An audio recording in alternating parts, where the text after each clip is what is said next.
इस प्लेलिस्ट में हम लोग जावा प्रोग्रामिंग और जावा स्विंग कंट्रोलर्स का हेल्प लेके एक डेस्कटॉप एप्लीकेशन बनाने के लिए सीख रहे थे, जिसमें हम आपको एक ओवरव्यू दिखाए थे कि कैसे हम लोग एप्लीकेशन बना सकते हैं, फिर अगर एप्लीकेशन हम लोग बनाएंगे तो कैसा शो होगा। इसके लिए एक लाइब्रेरी मैनेजमेंट सिस्टम के लिए एक एप्लीकेशन बनाएं, जिसका ओवरव्यू हम आपको दिखाएं पहले वीडियो में। उसके बाद हम लोग इसका जो लोडिंग फॉर्म है, कोई भी एप्लीकेशन अगर हम पहले स्टार्ट करते हैं तो लोडिंग फॉर्म शो होता है, तो उसको कैसे डिजाइन करना है, उसका बैकएंड कोड हम लोग क्या करेंगे, वो हर एक चीज़ हम लोग डिस्कस कर लिए। उसके बाद डाटाबेस भी हम लोग क्रिएट कर लिए कि कैसे डाटाबेस क्रिएट करना है।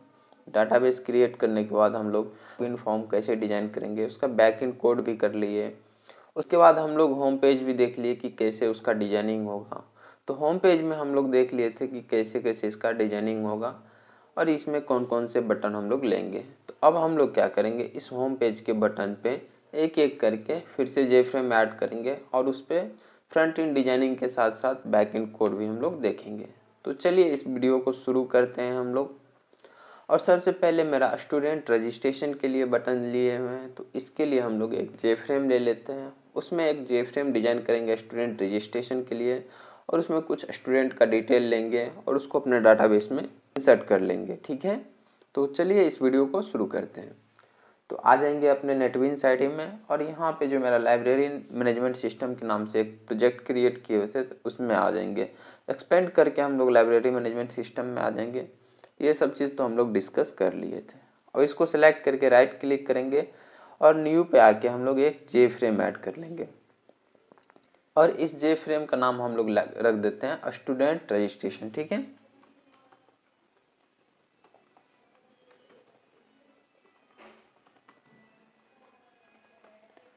इस जे फ्रेम का नाम हम लोग स्टूडेंट रजिस्ट्रेशन रखेंगे। फिनिश बटन पे क्लिक करके इसको फिनिश कर देते हैं। ठीक है, जैसे ही फिनिश पे क्लिक करेंगे, देखिए एक नया जे फ्रेम ओपन हो चुका है यहाँ पे। तो सबसे पहले तो हम लोग इसका साइज सेट कर लेते हैं। साइज सेट करने के लिए हम लोग यहाँ से साइज सेट करके और होम पेज पे जाके इसको देखते भी जाएंगे कि ये सही से काम कर रहा है कि नहीं। ठीक है, तो चलिए अभी 1140 और 766 दे देते हैं और ओके पे क्लिक करते हैं। साथ ही इसका अनडिकोडेड मोड भी ऑन कर लेते हैं हम लोग, ताकि हम लोग को वहाँ पे सही से दिखे और सही से सेट करने में आसानी रहे। ठीक है, इसको सेव करेंगे और आ जाएंगे होम पेज पे। इस बटन पे आएंगे, राइट क्लिक करके इवेंट में आएंगे, एक्शन परफॉर्म में आएंगे। और यहाँ पर हम लोग क्या करेंगे, जैसे ही इस बटन पे क्लिक करेंगे, जो मेरा स्टूडेंट रजिस्ट्रेशन वाला फॉर्म है वो ओपन हो जाना चाहिए। तो उसको हम लोग ओपन यहाँ से कैसे करते हैं, न्यू स्टूडेंट रजिस्ट्रेशन यहाँ पे लिखेंगे। उसके बाद सेट विजिबल हम लोग ट्रू कर देंगे यहाँ से। ठीक है, इसी तरह से हम कोई भी फॉर्म को ओपन करते थे तो वो यहाँ से हम लोग कर देंगे। अब इसको रन कर लेते हैं हम लोग। और जैसे ही देखिए स्टूडेंट रजिस्ट्रेशन बटन पे क्लिक करेंगे, एक नया फॉर्म मेरे बगल में ओपन हो जाएगा। नहीं, अब देखिए एकदम सही हो चुका है यहाँ पे। इसके बाद क्लोज बटन पे क्लिक करके इसको हम लोग क्लोज कर देते हैं। ठीक है, अब चलिए आगे बढ़ते हैं हम लोग। इससे पहले हम लोग होम पेज में लॉग आउट वाले बटन पे अभी प्रोग्रामिंग नहीं किए थे इसका बैकएंड कोड, इसको हम लोग जल्दी से कर लेते हैं। लॉग आउट वाले पेज पे आ जाएंगे, राइट क्लिक करेंगे हम लोग और यहाँ से हम लोग इवेंट में आएंगे, एक्शन परफॉर्म में आएंगे। अब यहाँ पे हम लोग क्या करेंगे, न्यू लिखेंगे। साइन इन पेज को साइन इन नाम से या फिर लॉगिन नाम से रखे थे, तो देखिए यहाँ पे लॉगिन नाम से हम लोग रखे हुए थे। तो लॉगिन पेज को हम लोग यहाँ पे login dot set visible true कर देंगे। ठीक है, तो जैसे ही हम लोग इस पर क्लिक करेंगे तो ये मेरा हो जाएगा। चलिए अब रन करके देख लेते हैं हम लोग। होम पेज वाले पे अभी पहले काम करना होगा। तो अभी जैसे इस पर क्लिक कर रहे हैं तो मेरा ये स्टूडेंट रजिस्ट्रेशन फॉर्म ओपन होगा और इसका डिजाइनिंग हम लोग करेंगे तो अभी समझ में आ जाएगा। और जैसे ही लॉग आउट बटन पर क्लिक करेंगे तो साइन इन वाले पेज पे हम लोग आ जाएंगे। लेकिन हम चाहते हैं कि हम डायरेक्ट साइन इन पे नहीं पहुँचे, गलती से क्लिक हो गया तो उसके लिए हम लोग को जे ऑप्शन पेन का यूज करना पड़ेगा। तो अगर यस ऑप्शन रहेगा मेरा तो आगे बढ़े, नहीं तो नहीं बढ़े, यही ना। तो चलिए इसको कॉपी कर लेते हैं हम लोग और इसके ऊपर में लगा देते हैं। जो ऑप्शन पेन का हम लोग एग्जिट बटन पे कोडिंग किए हुए थे, इसलिए उसी का हम लोग यहाँ पे यूज कर लिए। ठीक है, अब इसको इफ के अंदर डाल देते हैं और ये एक्स्ट्रा कॉपी हो गया तो इसको हम लोग हटा देते हैं। अब इसका मैसेज हम लोग चेंज कर देते हैं। यहाँ पे हम लोग क्लोज का लिख दिए थे, यहाँ पे हम लोग क्लोज की जगह लॉग आउट लिख देते हैं। ठीक है,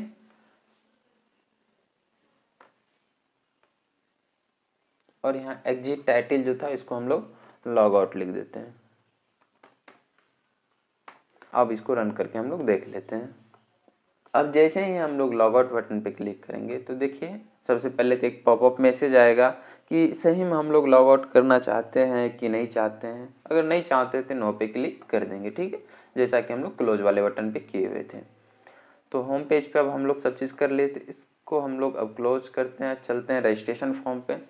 इसका साइज भी हम लोग सेट कर लिए थे। तो सबसे पहले तो हम लोग क्लोज करने के लिए एक बटन ऊपर में लेके आ जाएंगे, ठीक है, और राइट क्लिक करके आ जाएंगे इसके प्रॉपर्टीज में। पहले तो टेक्स्ट फील्ड को हम लोग हटा देंगे यहाँ से और आइकन में हम लोग क्लोज वाले आइकन को डाल देंगे, ठीक है। इमेज फोल्डर सेलेक्ट करेंगे, इसमें क्लोज जो आइकन है उसको हम लोग सेट करेंगे। अब आइकन को हम लोग एडजस्ट कर लेंगे जो भी जैसे रखना चाहते हैं, ठीक है। अब इसके बैकएंड में कोड हम लोग को लिखना है। तो राइट क्लिक करेंगे, इवेंट में आएंगे, एक्शन परफॉर्म में आएंगे। अब एक्शन परफॉर्म में क्या दिक्कत है, मुझे हम एग्जिट नहीं कर सकते हैं। सिस्टम डॉट एग्जिट हम लोग का क्या करता था, वो मेरा पूरा एप्लीकेशन को ही क्लोज कर देता था। तो यहाँ पे हम लोग को ध्यान रखना है। जैसे देखिए अगर होम पेज पे हम क्लिक कर रहे हैं, रन करेंगे इसको, तो अगर हम होम पेज पे हैं अभी, अगर यहाँ पे हम क्लिक करें तो मेरा एप्लीकेशन क्लोज होगा, ठीक है। लेकिन अगर हम स्टूडेंट रजिस्ट्रेशन वाले पे क्लिक किए हुए हैं और यहाँ से हम स्टूडेंट का रजिस्ट्रेशन कर रहे हैं, अगर नहीं करना है इस पर क्लोज करेंगे तो सिर्फ मेरा ये फॉर्म जो यहाँ पे है इसको हम लोग क्लोज करेंगे। पूरा एप्लीकेशन को क्लोज हमको नहीं करना है, क्योंकि अगर ऐड बुक पे हम क्लिक करते तो फिर नया फॉर्म यहाँ पे ओपन हो जाता, तो उसको हमको क्लोज करना है। तो वो कैसे होगा उस पर अभी हम लोग डिस्कस करेंगे। पूरा एप्लीकेशन को क्लोज नहीं करना, इस चीज़ को आप समझ गए होंगे। एप्लीकेशन क्लोज करने के लिए हम बटन लिए हुए हैं, लेकिन अगर जे फ्रेम पे क्लिक करें, यहाँ पे देखिए स्टूडेंट फॉर्म जो ओपन हो रहा है, इस पर अगर हम क्लिक करते हैं तो ये मेरा पूरा क्लोज नहीं होना चाहिए, बस ये फॉर्म क्लोज होगा। इसको कैसे करना है उसको हम लोग डिस्कस करेंगे, ठीक है। तो आएंगे स्टूडेंट रजिस्ट्रेशन में। अब इस बटन पे हम लोग क्या करेंगे, डिस्पोज एक मेथड है जावा में आपको मिल जाएगा। डिस्पोज क्या करता है, सिर्फ उस फॉर्म को क्लोज करेगा, ठीक है। चलिए इसको सेव करते हैं। अब हम आपको रन करके दिखाते हैं और देखिए अब जब हम इस पर क्लोज करेंगे तो सिर्फ उस फॉर्म को ये क्लोज करेगा। अब इस पर क्लोज कर रहे हैं तो देखिए पॉपअप मैसेज आ जा रहा है, लेकिन इस पर जैसे ही क्लिक करेंगे ये देखिए सिर्फ उस फॉर्म को क्लोज किया, ठीक है। बाकी मेरा एप्लीकेशन जैसे रन हो रहा था वैसे ही रन हो रहा है। तो ये डिस्पोज मेथड का क्या काम है आपको समझ में आ गया होगा। इसमें हम लोग ऑप्शन नहीं देंगे, क्योंकि इसमें अगर हम फॉर्म क्लोज कर रहे हैं तो फिर से ओपन कर सकते हैं। वहाँ पे क्या हो रहा था, मेरा एप्लीकेशन ही ख़त्म हो जा रहा था, इसलिए हम लोग वहाँ पे ऑप्शन दे रहे थे। इसके बाद नेक्स्ट में हम लोग क्या डिजाइनिंग कर रहे थे, यहाँ पे कुछ लेबल्स ले लेते थे। लेबल्स में हम लोग क्या लिख देते थे, स्टूडेंट रजिस्ट्रेशन।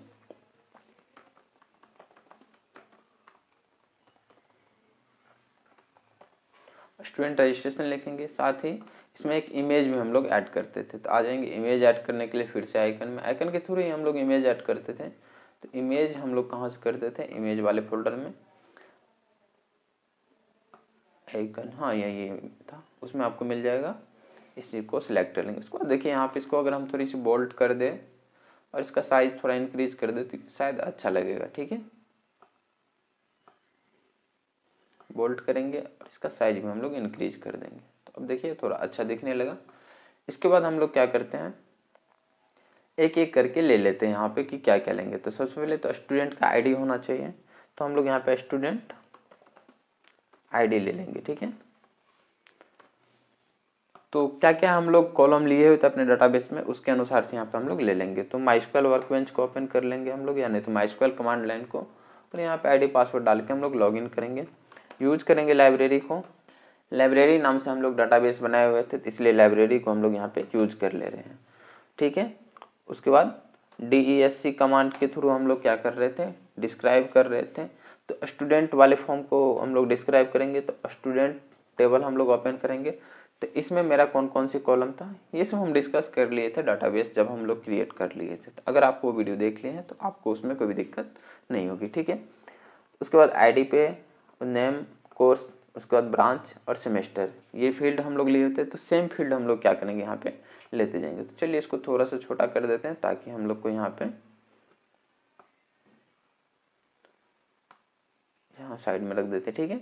अब स्टूडेंट आईडी ले चुके हैं एक। स्टूडेंट आईडी के बाद हम लोग क्या करेंगे, सेकेंड कॉलम क्या था मेरा, आईडी के बाद नेम, इसको कॉपी करते हैं, इसको कॉपी करेंगे और पेस्ट कर देंगे, ठीक है। नीचे लेके आ जाएंगे, अब इसका नेम कर देते हैं हम लोग स्टूडेंट नेम। स्टूडेंट नेम के बाद मेरा क्या था, कोर्स है, कोर्स, उसके बाद ब्रांच। तो फिर से कॉपी करेंगे, पेस्ट करेंगे, चलिए 2 बार हो गया कॉपी तो कोई बात नहीं, नेम रहने देते हैं। नेम के बाद हम लोग का कोर्स हो जाएगा, कोर्स के बाद ब्रांच हो जाएगा। जो भी फील्ड आप रखना चाहते हैं यहाँ से रख सकते हैं, आप चाहे तो कुछ और भी रख सकते हैं, कोई दिक्कत नहीं। उसके बाद सेमेस्टर था मेरा, तो चलिए सेमेस्टर को भी ले लेते हैं अब हम लोग यहाँ पे सेमेस्टर, ठीक है। ये सब जब आ चुका है तब इसको हम लोग सीरियली रख लेंगे। अब इसको इंक्रीज कर लेते हैं ताकि ये देखने में अच्छा लगे, ठीक है। सब आ चुका है, 5 रो था, 5 कॉलम यहाँ पे हम लोग ले चुके हैं, सब सीरियली हो गया। तो अब इसका हम लोग साइज इंक्रीज कर लेते हैं। साइज इंक्रीज करने के लिए एक साथ हम लोग इसको सिलेक्ट कर लेते हैं, राइट क्लिक करके प्रॉपर्टीज में आ जाएंगे और यहाँ से देखिए फॉन्ट में आ जाएंगे, फॉन्ट इंक्रीज करेंगे, बोल्ड कर लेते हैं और क्लोज बटन पे क्लिक कर देते हैं। चलिए ठीक है, इतना हो चुका है। अब इन सब के लिए हम लोग क्या करेंगे, एक टेक्स्ट फील्ड ले लेंगे। टेक्स्ट फील्ड में हम लोग डाटा एंट्री कर सकते हैं, एंट्री करके उसको फिर हम लोग सेव करेंगे। तो चलिए टेक्स्ट फील्ड ले लेते हैं यहाँ से हम लोग और सबको सिलेक्ट करके हम लोग टेक्स्ट इसका ब्लैंक कर देते हैं, ठीक है, क्योंकि टेक्स्ट हम लोग अभी कुछ भी नहीं रखेंगे। तो यहाँ पे देखिए टेक्स्ट फील्ड 1 है, तो इसको हम लोग ब्लैंक करेंगे और इसका भी साइज हम लोग इंक्रीज कर देंगे, 14 करके इसको बोल्ड कर लेते हैं, ओके करेंगे। ये तो हो गया। अब जैसे ही हम लोग इस सारे फील्ड को इंसर्ट करेंगे, जो भी डिटेल्स है, तो इसको सेव करने के लिए एक बटन्स लेना पड़ेगा, इस बटन्स के थ्रू हम लोग सेव करेंगे। तो चलिए यहाँ पे एक सेव दे देते हैं हम लोग, ठीक है। इसका भी साइज इंक्रीज कर देते हैं, थोड़ी सी अच्छी दिखे। तो सबसे पहले तो इसका साइज इंक्रीज यहाँ से करेंगे हम लोग, बोल्ड करेंगे। इसका फोरग्राउंड कलर हम लोग वाइट कर लेते हैं और बैकग्राउंड इसको रेड कर लेते हैं ताकि बटन्स मेरा थोड़ा अलग दिखे, ठीक है। इसको हम लोग रेड कर लेते हैं। अब इसके बैकग्राउंड में हमको इमेज सेट करना था। इमेज तो हम लोग पहले से इमेज फोल्डर में रखे हुए हैं। तो अब इमेज सेट करने से पहले हम लोग इसका जो लेआउट है इसको हम लोग एब्सोल्यूट लेआउट करेंगे। उसका बाद एक लेवल लेके पूरे जे फ्रेम पे हम लोग ऐड कर देते हैं।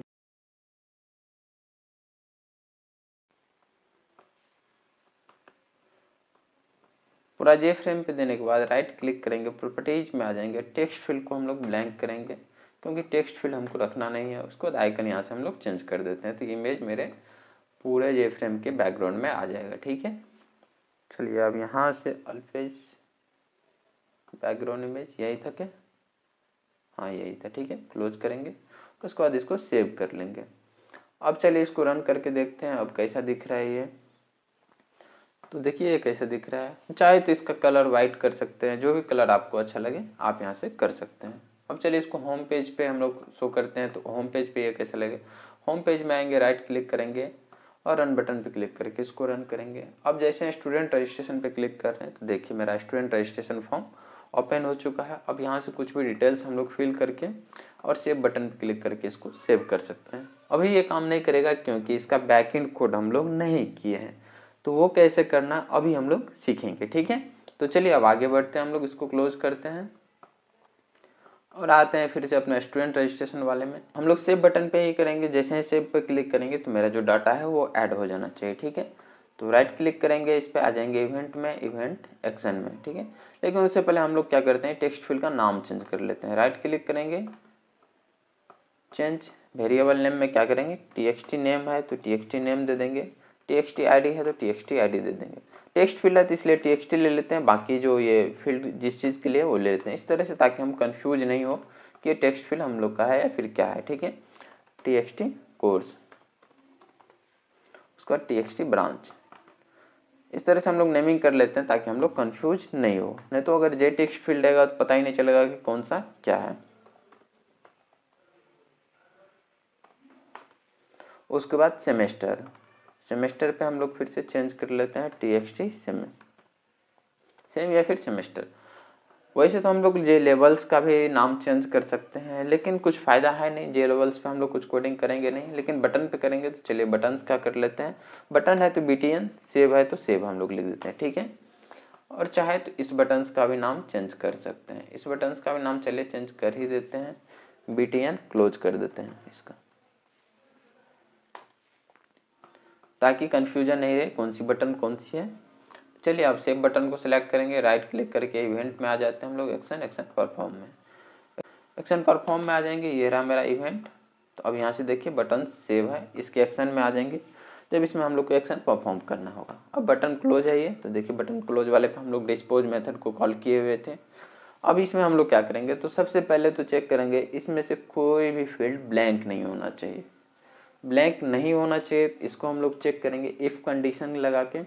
इफ़ में ही चेक करते हैं, तो सबसे पहले हम लोग क्या करेंगे, यहाँ पे एक पैरामीटर पास कर देंगे इफ़ में, क्या इफ़ txt, सबसे पहले तो आईडी चेक कर लेंगे, txt id dot gate text, ठीक है। txt id में गेट टेक्स्ट मेथड क्या करेगा, जो भी टेक्स्ट रहेगा उसमें उसको यहाँ पे लेके आ जाएगा, ठीक है, और यहाँ पे रिटर्न कर देगा। जो भी टेक्स्ट आया क्या वो इक्वल्स है, इक्वल्स किसके, ब्लैंक के। अगर कुछ नहीं मिला तो कुछ नहीं लेके यहाँ पे आएगा, कुछ नहीं से कंपेरिजन करके अगर कुछ नहीं मिला तो यहाँ पे हम लोग क्या करेंगे, मैसेज दे देंगे। क्या मैसेज देंगे, जे ऑप्शन पेन के थ्रू हम लोग एक पॉपअप मैसेज दे देते हैं। तो इसमें क्या करेंगे, शो मैसेज डायलॉग बॉक्स, ठीक है। शो मैसेज डायलॉग बॉक्स में करेंट ऑब्जेक्ट को होल्ड करेंगे, देन उसके बाद यहाँ पे हम लोग मैसेज देना चाहेंगे, जो भी वो मैसेज दे सकते हैं, ठीक है। तो अभी चाहे तो हम सब पे अलग अलग मैसेज दे सकते हैं, यानी तो सारे बटन्स के लिए एक ही मैसेज दे देते हैं। यहाँ पे आप जो भी मैसेज दीजिएगा, अगर txt id फील्ड ब्लैंक रहेगा तो वो शो होगा। तो हम सारे पेज के लिए एक ही मैसेज दे रहे हैं, ताकि हमको अभी कॉपी पेस्ट करने में ईजी रहे। आप चाहे तो उसको अलग कर सकते हैं, ठीक है। तो यहाँ पे हम लोग कुछ भी मैसेज दे देते हैं, ठीक है। इसके बाद हम लोग क्या करेंगे, txt id डॉट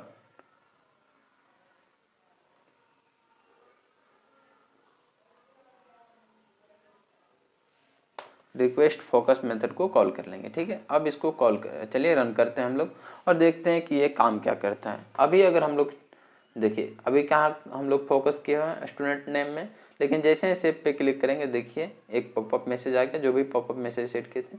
उसके बाद जो मेरा फोकस है, पहले हम स्टूडेंट आईडी पे सेट कर दिए थे, तो वहाँ पे चला जा रहा है। देखिए सेमेस्टर पे रखें, लेकिन जैसे ही सेव पे क्लिक किए, ओके पे क्लिक करेंगे तो देखिए मेरा फोकस स्टूडेंट आईडी पे चला जाएगा। तो ये जो हम लोग लास्ट में लिखें txt id dot gate focus, ये क्या करेगा, फोकस को अपने तरफ कर लेगा, ठीक है। चलिए क्लोज करते हैं। अब 5 बार था तो इसको हम लोग 5 बार कॉपी पेस्ट कर देते हैं, कॉपी करेंगे और इसके नीचे में हम लोग पेस्ट कर देंगे। यहाँ पे अब हम लोग एल्स का यूज करेंगे, इफ़ के बाद एल्स, ठीक है। एल्स इफ में क्या होता है हम लोग का, अगर इफ़ कंडीशन पहले सेटिस्फाइड हो गया तो इसमें आ जाएगा, अगर नहीं तो आगे बढ़ेगा, ठीक है। एल्स इफ आप जानते होंगे, ये नेक्स्टेड इफ हम लोग आ चुके हैं। इसके बाद आईडी के बाद हम लोग क्या करेंगे, यहाँ पे नेम को सेम तरीका से चेक कर लेंगे। उसके बाद यहाँ पे आईडी की जगह हम लोग क्या करेंगे, नेम, फिर से नेम पे फोकस कर लेंगे, सेव कर लेते हैं। चलिए इसको कॉपी करते हैं ताकि फिर से हमको एल्स ऐड नहीं करना पड़े। ये हो गया मेरा नेम के लिए। सेकेंड वैल्यू मेरा क्या था, चलिए 5 बार था तो इसको 5 बार हम लोग कॉपी पेस्ट कर ही देते हैं। नेम हो चुका है। नेम के बाद मेरा क्या था, नेम के बाद मेरा क्या होगा, कोर्स ले लेते थे। तो कोर्स 2 बार यहाँ पे ऐड करना होगा, नेम की जगह फिर से यहाँ पे हम लोग को कोर्स करना होगा। कोर्स के बाद ब्रांच करेंगे, ठीक है। यहाँ भी ब्रांच हम लोग कर देंगे। ब्रांच के बाद सेमेस्टर करेंगे और इसको भी हम लोग फिर से सेमेस्टर कर देते हैं, ठीक है। जैसे ही सेमेस्टर करेंगे, अब देखिए इसमें से कोई भी फील्ड अगर हम ब्लैंक देंगे तो ये पहले हम लोग को आगे बढ़ने ही नहीं देगा। देखिए अगर इसमें से हम मान लेते हैं कि आईडी यहाँ पे डाल भी दिए, फिर भी सेव पे क्लिक करेंगे तो नहीं होगा। हम अगर इसमें कुछ डालें, उसके बाद फिर से कोर्स नेम, हर एक फील्ड में हम लोग को एंट्री करना जरूरी है। देखिए बिना एंट्री के ये आगे नहीं बढ़ने दे रहा है। इसके बाद जब सब फील्ड में हम कुछ ना कुछ एंट्री करेंगे, उसके बाद ये हमको पॉपअप मैसेज नहीं देगा। इस तरह से हम लोग ब्लैंक कैसे है उसको चेक कर सकते हैं, ठीक है। अब अगर इसमें से कुछ नहीं रहा तो इसके बाद आ जाएंगे हम लोग एल्स में। अब एल्स में हम लोग क्या करने वाले हैं कि अगर ब्लैंक नहीं है तो उस डाटा को इंसर्ट कर देंगे हम लोग। तो इंसर्ट करने के लिए हम लोग कहाँ इंसर्ट करेंगे, माइस्क्वेल डाटाबेस में। तो माइस्क्वेल डाटाबेस में कोई भी चीज़ को इंसर्ट करना है हम लोग को, तो इंसर्ट करने के लिए हम लोग क्या करते हैं, यहाँ पे इंसर्ट कमांड का यूज करते हैं। लेकिन इंसर्ट क्वेरी को हम लोग यूज कब करेंगे, जब माइस्क्वेल से डाटाबेस कनेक्शन हो जाएगा। तो होने के लिए हम लोग क्या करेंगे, यहाँ पे कनेक्शन का एक आईडी क्रिएट करेंगे, ठीक है। तो कनेक्शन का चलिए यहाँ पे कन क्रिएट कर लेते हैं, कन इक्वल टू। अब कनेक्शन को क्रिएट कर रहे हैं तो इसको इंपोर्ट भी करना होगा। तो चलिए पहले तो अब इंपोर्ट कर लेते हैं हम लोग जल्दी से। इंपोर्ट लिखेंगे जावा कनेक्शन, किस में था, एसक्यूएल में, एसक्यूएल डॉट कनेक्शन, ठीक है। इसको इंपोर्ट करेंगे। उसके बाद इंपोर्ट हम लोग फिर से क्या कर लेंगे, Java SQL, SQL dot prepared statement का हम लोग को जरूरी पड़ेगा, तो इसको इंपोर्ट कर लेंगे। अब यहाँ पे हम लोग एक कनेक्ट नाम से क्लास बनाए हुए थे जो मेरा डाटाबेस से कनेक्ट कर रहा था, ठीक है। तो इसमें हम लोग उसको कॉल कर लेंगे। तो चलिए यहाँ पे हम लोग कनेक्ट को कॉल कर लेते हैं। तो कनेक्ट देखिए शो भी होगा, connect dot connection, connection method को हम लोग कॉल करेंगे। तो कनेक्शन आईडी कनेक्ट करके हम लोग को दे देगा। तो जैसे ही हम लोग कनेक्शन का ऑब्जेक्ट क्रिएट करेंगे और कनेक्ट मेथड के थ्रू हम लोग कनेक्शन आईडी यहाँ पे प्राप्त करेंगे। इसके बाद प्रिपेयर्ड स्टेटमेंट को जो अभी इंपोर्ट किए थे उसका ऑब्जेक्ट एक क्रिएट करेंगे हम लोग, ठीक है। प्रिपेयर्ड स्टेटमेंट का एक पीएसटी के नाम से, कुछ भी नाम से ऑब्जेक्ट हम लोग यहाँ पे क्रिएट करेंगे।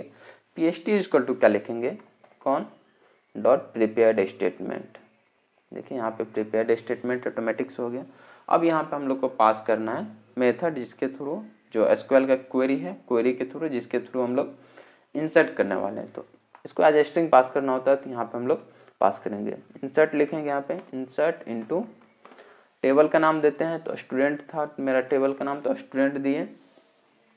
इसके बाद हम लोग क्या करेंगे, इसमें कौन कौन से कॉलम हम लोग को है स्टूडेंट टेबल में वो यहाँ पे पास करना होता है, या नहीं तो डायरेक्ट वैल्यू भी हम लोग पास कर सकते हैं। तो चलिए वैल्यू ही लिख देते हैं, वैल्यूज यहाँ पे लिखेंगे। वैल्यूज के बाद हम लोग क्या करेंगे, तो अभी वैल्यू से पहले क्या करते हैं हम लोग, यहाँ पे कॉलम भी बता देते हैं कौन कौन से कॉलम थे। तो कॉलम हम लोग कहाँ पे देखे थे, टेबल में आ जाएंगे अपने। देखिए जो भी कॉलम है यहाँ पे, ये पांचों कॉलम हम लोग दे देंगे यहाँ पे। तो सबसे पहला आईडी, नेम, कोर्स और ब्रांच सेमेस्टर है। तो सब हम लोग एक एक करके यहाँ पे देते जाएंगे, ठीक है। सब एक एक करके हम लोग यहाँ पे देते जाएंगे। तो सबसे पहला मेरा क्या था, आईडी था। आईडी के बाद नेम है, तो नेम दे देंगे। नेम के बाद क्या था मेरा, कोर्स है। कोर्स के बाद ब्रांच है, तो ब्रांच दे देंगे। ब्रांच के बाद मेरा क्या था, ब्रांच के बाद सेमेस्टर था, ठीक है। ये सब दे देंगे। उसका क्लोज करेंगे और यहाँ पे अब हम लोग वैल्यू लिखेंगे, नहीं तो उसके लिए हम लोग क्या करेंगे, यहाँ पे क्वेश्चन मार्क का सिंबल 5 बार है तो 5 बार पास कर देंगे, ठीक है। उसके बाद सेमीकोलन दे देंगे। इसको ट्राई और कैच के अंदर में लिखना होता है, तो चलिए ट्राई और कैच के अंदर में इसको हम लोग लिख देते हैं। इसके बाद चलिए अब नेक्स्ट लाइन में हम लोग क्या करेंगे, जहाँ से हम लिए क्वेश्चन मार्क का सिंबल सेट किए हैं, अब यहाँ पे हम लोग को पास भी तो करना होगा कौन से आर्गूमेंट को हम लोग को इंसर्ट करना है।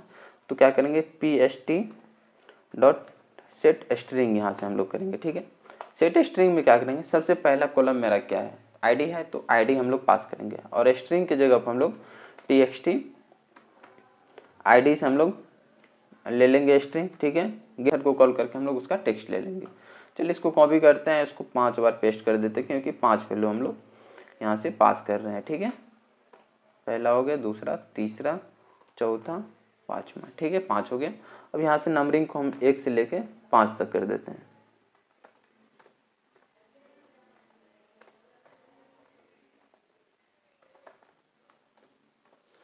ठीक है।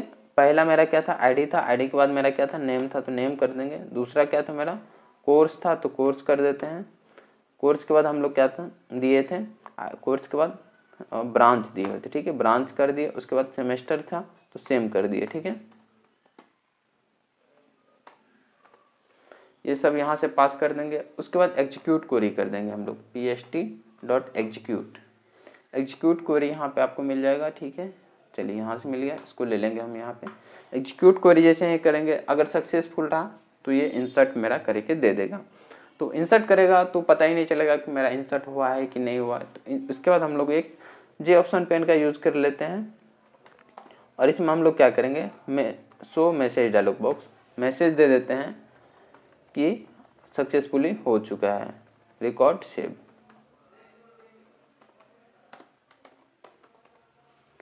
जो भी मैसेज देना चाहेंगे हम लोग दे सकते हैं। इसको स्ट्रिंग पास करना होगा क्योंकि मैसेज हम लोग पास कर रहे हैं, ठीक है।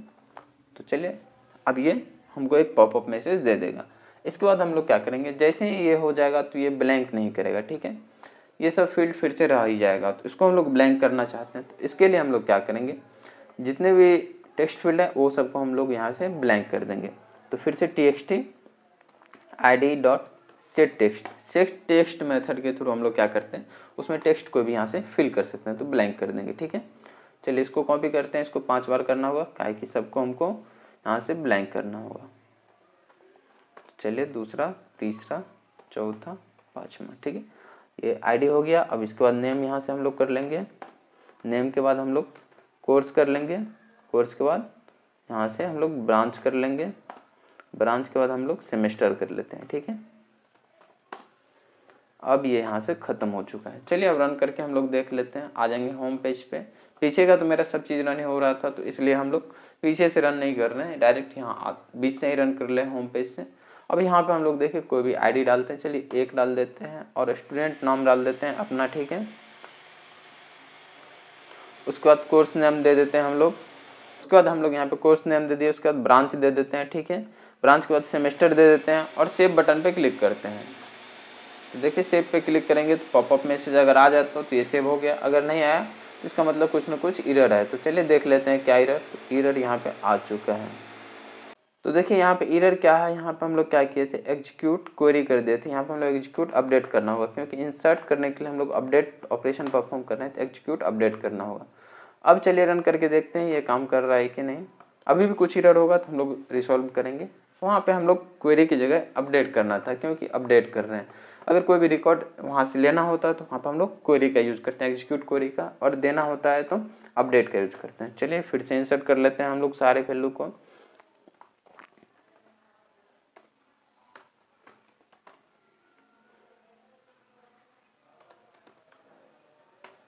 और सेव बटन पे क्लिक करेंगे तो देखिए रिकॉर्ड सेव का एक पॉपअप मैसेज वहाँ पे आ चुका है। और जैसे ही ओके पे क्लिक करेंगे तो देखिए जो भी था वो ब्लैंक हो चुका है और रिकॉर्ड सेव हो गया। रिकॉर्ड सेव हुआ कि नहीं वो देखने के लिए आ जाएंगे अपने MySQL डाटाबेस में। अब यहाँ से हम लोग क्या करेंगे, सेलेक्ट कमांड का यूज़ करते हैं, सेलेक्ट स्टार फ्रॉम स्टूडेंट, ठीक है। तो अब देखिए सिलेक्ट स्टार फ्रॉम में एक जो अभी हम रिकॉर्ड इंसर्ट किए वो इंसर्ट यहाँ पे हो चुका है, ठीक है। तो उम्मीद करते हैं कि वीडियो आपको अच्छा लगा हो और आप अपना स्टूडेंट रजिस्ट्रेशन फॉर्म डिजाइन कर लिए होंगे, उसका बैकएंड कोड भी आपको समझ में आ गया होगा कि कैसे हम लोग करते हैं। तो चलिए इस वीडियो को यहीं पे ख़त्म करते हैं, मिलते हैं फिर से नेक्स्ट वीडियो में। उसमें हम लोग देखेंगे एड बुक पे कैसे हम लोग जेफ्राम डिजाइन करेंगे और उसका बैकएंड कोड कैसे करेंगे। तो चलिए इस वीडियो को यहीं पे ख़त्म करते हैं, मिलते हैं फिर से नेक्स्ट वीडियो में।